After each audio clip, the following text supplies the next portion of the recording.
दादागिरी नहीं चलेगी, ये कड़ा संदेश किसी और ने नहीं बल्कि भारत के विदेश मंत्री एस जयशंकर ने अमेरिका जैसे महाशक्ति देश को दिया है।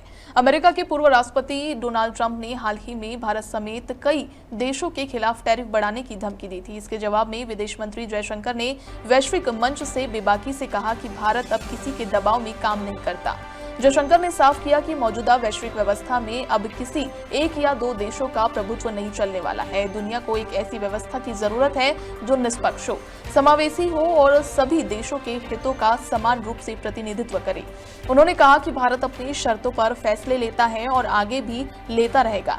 ये बयान ऐसे समय पर आया है जब वैश्विक राजनीति में अमेरिका, चीन, रूस और भारत जैसे बड़े देशों के बीच रणनीतिक प्रतिस्पर्धा तेज हो गई है। विदेश मंत्री का ये रुख न सिर्फ भारत की आत्मनिर्भरता विदेश नीति को दर्शाता है, बल्कि ये भी दिखाता है कि भारत अब वैश्विक मंच पर दबाव में नहीं बल्कि समान स्तर पर संवाद के लिए तैयार है।